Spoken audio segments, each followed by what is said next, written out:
Rolling on to articulation. Just to show you first, I've got him sort of in a flying pose with the aid of the new Goblin stand. So with the stem going up his back and attaching around his waist, so hold him in like I said, flying pose. Blasting off. So yeah, the articulation is pretty much same as the Mark 7 when it's got the sleeker look sort of thing. So no bulky shoulders on, none of the bulky leg attachments. This is pretty much as it is sort of thing. Like I said before with the outfit, there's nothing to swap on and off of this other than the hands and the face plate sort of thing, or the head.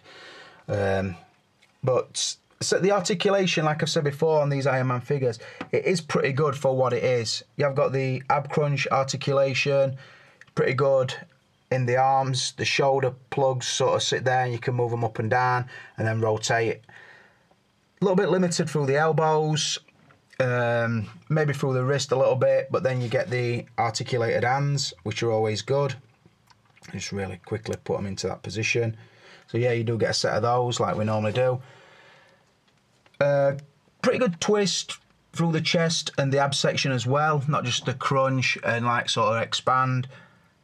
The pelvis area a little bit restrictive like it always is. The upper legs again a little bit restrictive because of these sort of disc shapes here, but nothing too bad. For an armoured figure, it is what we know. It is a top line Iron Man, so a new version Iron Man, so to speak. So better than the older ones, but still not amazing.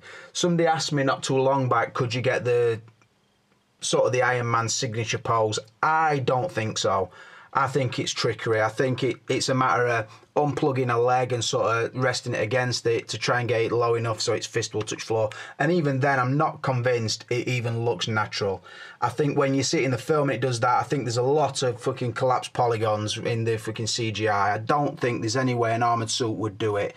So it's trickery, brothers. I don't think it can be done. If somebody comes out and shows it me and then shows me how they got it into the pose and back out, then I'll believe it. Other than that, I don't think it can do the signature punch in the floor pose. I just don't think these figures are at that standard yet. And to be honest, if they did, they would pretty much be Marvel Legend figures or Marvel Select figures. You'd have 50 million points of articulation and then it'd look shit. So, no, I don't think it would be that articulated. But I will say, because I do take the sort of the more realistic look in exchange for articulation, I sort of make an allowance on it. So again, I have given it a 4 out of 5 for articulation, like I would normally give the later Iron Man figures, which is really good to say, like I say, because it is an armoured figure, and I think that's about as articulated as it really would be in real life. So I think that 4 out of 5 is a pretty fair score. Moving on to extras, and as you can see, as I pull away, Iron Man's injured on this category. Because you think he's coming with some great stuff, but when you get it, I don't know, leaves a bit of an empty feeling. So needs an helping hand from his Uncle Hulk carrying him. He's just fucking dangling. He's limp, like a limp fish in his hand. Hulk's just looking, about to slam him down onto his Chitauri base. Right, so what does it bring? And I'm bearing in mind, I've had the Mark 7 about a month and a half. Now that came fully loaded, and I don't know if I fucking did give it a 5, but I should have given it a 5. Hulk on the other hand, I'd probably give it a 1 because it brought fuck all, bought a pair of spare hands. So that's the sort of scale I'm going on. So what did it bring? Firstly, and the reason I was gonna give it a massive score, the spare head. The Tony Stark in helmet head is really, really good, and that made me think, yeah, I'm gonna give it a 5 out of 5 because they're my rules. A spare head, a spare outfit, an awesome base would normally bump the scores right up. I do love that head, and I would probably, if I had this version, I would always display it with that head. I really do like it, rate it very highly, so buzzing it off. Moving just behind that head is this piece of shit fucking Chitauri weapon that we got with Captain America. It was cheap as fuck then, it's cheap as fuck still. No point to it at all other than to lay it on this base and fucking forget about it. Or melt it down and make something more interesting, I don't know. Piece of shit. Instructions might come in handy, but I don't know why. It only tell you how to switch the lights on and off, which I will say, I haven't took the little plastic covers out of the light sections because, like I say, it's not my figure. I don't want to take them out, show you lights, which you've all seen before, so I have to put the tags back in. So I've left the tags in and I haven't showed you any lights. I haven't tested any lights either. So, yeah. Moving on to hands, you get a set of fists that most Iron Man brings. You've got now the repulsor blast hands, sort of with the hole on the backhand, so it will pose like that, like it should have done from start. And then you get the right angle bend wrist section to sort of accommodate them. They'd fit together like that. So yeah, you get that. You get the rockets, which obviously this section pops out and that section goes on. If you want to see that, go to the Mark 7 review on my channel. You see how that works. And then you get this base, which is massive. Just to give you a scale, that's all code in Iron Man, and that's the base. Really big. A couple of things I don't like about it.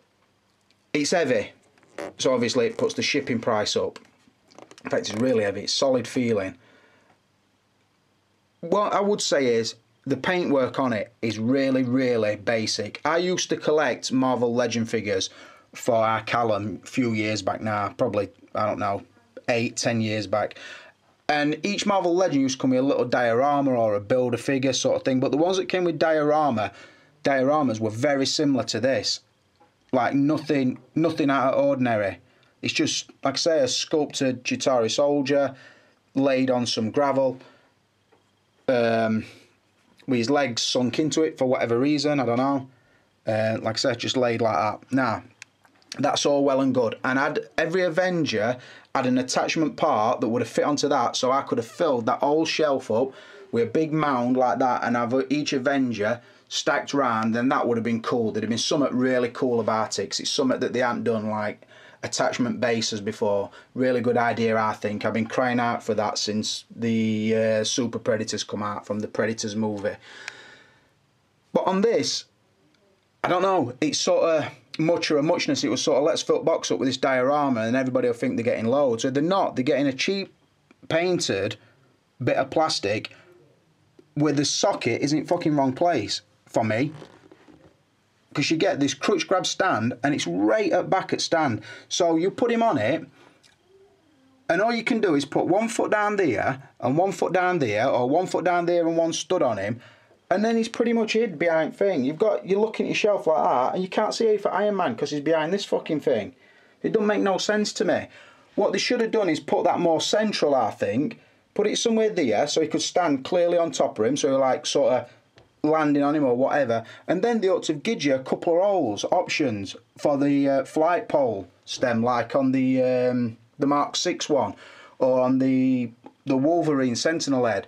It ought to have had some holes drilled so you could have the flight pole so you're coming down to land on it, and they never did that. And I think to myself, what a bunch of bullshit that is. It's fucking a good idea, I suppose, to start with, but they've just executed it badly for me. So the fact that that turned out as shit as it did is actually bringing the score down. Like I said, that's awesome. For me, it'd have been enough to put that in with that, and it'd probably got a better score than the fact it came with this, which is, don't know, good idea gone wrong.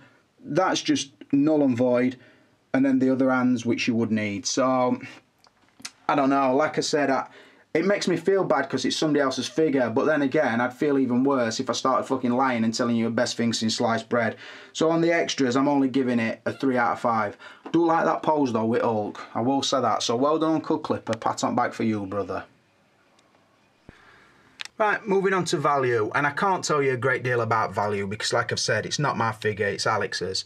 So I don't know if he had reward points or what, or how he's done it. I know he's bought it from Sideshow because that pretty much was the only place you could get this battle damage version from in the end. People said they were going to get it and didn't, so he ended up picking it up from there.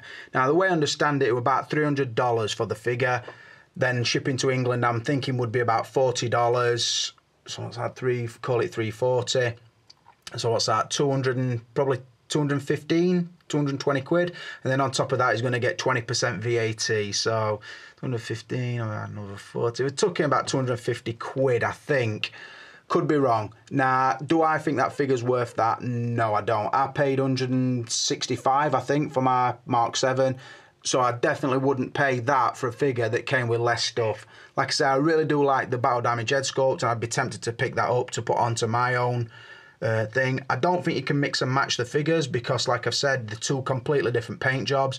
So I think it's pick the one you like, go with one or other. I don't know. What I would say is I've got a funny feeling, and I could be wrong about this because I've been wrong before once or twice. I think this might become the version to try and get hold of because I think it's limited, and I think it will do what sort of Hawkeye did and a couple of other figures, limited run, and the price will go through the roof. So I suppose he will always make his money back on it. But I don't know. I think it's too much to pay to start with, but like I said, most of the Iron Man figures go up anyway, and this one might be the version to have. So I'm going to give it straight down the middle a 3 out of 5. I'm not going to say he's got bummed because it is what it is. You buy what you want to buy. Would I have paid that for it? Not in a fucking million years.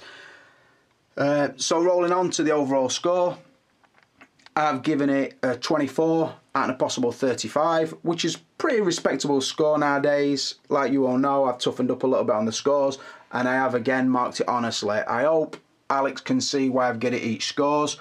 I hope that you, if you're watching this on Alex's channel, which you pretty much should be because I'm going to link his version to my Facebook and probably to Sideshow Freaks. So if you're watching this video, please subscribe to Alex McPhee's channel. He's a guy who used to be Stiff Kittens 01. So if you subscribe to him and you've not been able to find him, this is where he is now. So please subscribe because it at least shows that you've watched this review, and like I say, it makes his favour what he's done to me is in lending it me, and my favour I've done to him as in reviewing it. It makes it all worthwhile, and it will boost his subscriptions a little bit. Just show him with the 6 main Avengers. I think that's looking pretty nice. I've not got more poses I want it to be. I've done it pretty much quick, just chucked them onto the shelf kind of thing. I'm in the middle of a bit of a clean down and thinking of some figures to sell, so that's why I put it on there. Obviously, with my display, I would have the clean version Mark 7 up there, but like I said before, you get a battle damaged Captain America, and you've got your Hulk, and you could have a battle damaged Iron Man, and I suppose the display would be just as good. So, like I said, 24 out of a possible 35. Massive thanks to Alex for lending me this figure. I am now going to box it straight back up and get it shipped to you tomorrow, brother, because I don't like having it sat in house when it's a figure you bought. So I'm going to ship it back up. Again, I can't do it but apologise for how the box arrived. Obviously, it weren't my doing, but it's never nice to receive somebody else's thing and then have to be the one to say, oh, your box is fucked, by the way. But like I said, I'll let him know as soon as I knew, so I don't know what else I can tell him on that. But much respect, thanks for watching, thanks for subscribing to my channel and also Alex's channel if you're watching it on that channel. Like it and leave a comment, please, brothers. And this is Clipper King for now, and I'm out of here.